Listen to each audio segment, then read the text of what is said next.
GST ઘટવાના કારણે તેમજ America દ્વારા ટેરિફ ઘટાડવાના કારણે હીરા ઉદ્યોગોમાં ફાયદો થવાની આશા। હાલ જોઈએ તો છેલ્લા ઘણા લાંબા સમયથી હીરા ઉદ્યોગમાં મંદી ચાલી રહી છે। હીરાના ઉદ્યોગ સાથે સંકળાયેલા લોકોને ભારે હાલાકીનો સામનો કરવો પડે છે।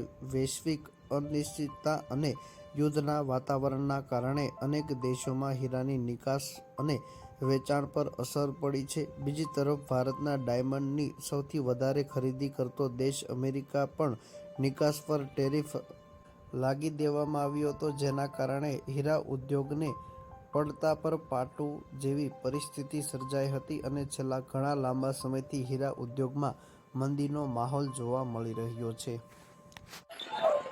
બોટાદ જિલ્લા ડાયમંડ એસોસિએશન પ્રમુખ શંકર ધોળુ।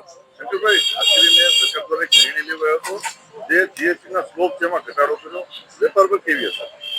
ભારત સરકાર દ્વારા નિર્ણય લેવામાં આવ્યો અમેરિકા સાથે, અને અમેરિકાની ગવર્મેન્ટે જે ડાયમંડ રિયલ આપણે અમેરિકામાં વેપાર જતા હોય એના ઉપર જે ટેરિફ 18% હતો એ શૂન્ય કર્યો। એટલે હવેના સમયમાં ડાયમંડમાં રિયલમાં ધીરે ધીરે માર્કેટમાં મુવમેન્ટ આવશે અને બધાના રોજગાર ચાલશે। આખરીને જે આ જીએસટીમાં ઘટાડો કર્યો છે એના કારણે કેવા કેવા ધંધામાં કેવી કેવી અસર? જીએસટી 0 કરી નાખ્યો ટેરિફ અમેરિકન સરકારે। એટલે હવે જ્વેલરી આપણે અહીંયા ભારતમાં ખૂબ તૈયાર થાય છે અને વિશ્વના 10 ડાયમંડમાંથી 9 ડાયમંડ ગુજરાતમાં તૈયાર થતા હોય એટલે ગુજરાતના રત્ન કલાકારોને, વેપારીઓને, કારખાના આપતા હોય શેઠિયાઓને, તમામ લોકોને આનું વિદેશમાં આવતા દિવસોમાં ફાયદો દેખાશે। હીરાની મંદી વચ્ચે હવે અમેરિકામાં હીરાનું વેચાણ વધશે અને ભારતનો હીરા ઉદ્યોગ સ્થિર થશે તેવી આશા ડાયમંડ એસોસિએશન દ્વારા વ્યક્ત કરવામાં આવી છે। આ ઉપરાંત સરકાર દ્વારા જીએસટીના સ્લોબમાં ઘટાડો કરવામાં આવ્યો છે, જેના કારણે અનેક વસ્તુઓની ખરીદી વધશે અને તેનો ફાયદો અન્ય વેપારીઓને પણ થશે તેવી આશા વ્યક્ત કરવામાં આવી રહી છે। ખાસ કરીને જીએસટી ઘટવાના કારણે અને અમેરિકા દ્વારા ટેરિફ ઘટાડવાના કારણે હીરા ઉદ્યોગ ફરી ધમધમશે તેવી આશા વ્યક્ત કરવામાં આવી રહી છે।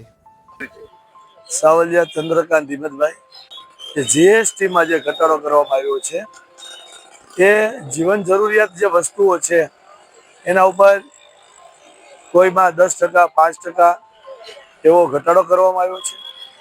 ત્યારે જે લોકોને કાયમિક યુઝ થાય છે, ધારો કે 4 વ્હીલ ગાડી હોય, 2 વ્હીલ ગાડી હોય, નાના ઘરની અંદર જીવન જરૂરિયાત વસ્તુઓ છે એની અંદર જે ઘટાડો કર્યો છે તો ચોક્કસ 100% નાના માણસોને ફાયદો જ છે। આપણે જોઈએ છીએ કે હમણાં ટેરિફના પણ ક્યાંક ને ક્યાંક વર્લ્ડ લેવલે જે હાલે છે, આપણે રોજ સમાચારમાં જોઈએ છીએ, એમાં પણ અમેરિકા દ્વારા જે ટેરિફ ઘટાડવામાં આવ્યો છે એમાં પણ અહીંથી જે બહાર એક્સપોર્ટ કરે છે લોકો, એમાં પણ ખૂબ ફાયદો થશે। નાના જે ધંધાઓ છે આ બોટાદની અંદર ડાયમંડ સાથે સંકળાયેલા છે તો ડાયમંડમાં 100% જે ટેરિફ ઘટ્યો છે એનો પણ આ સિટીમાં ખૂબ લાભ થશે।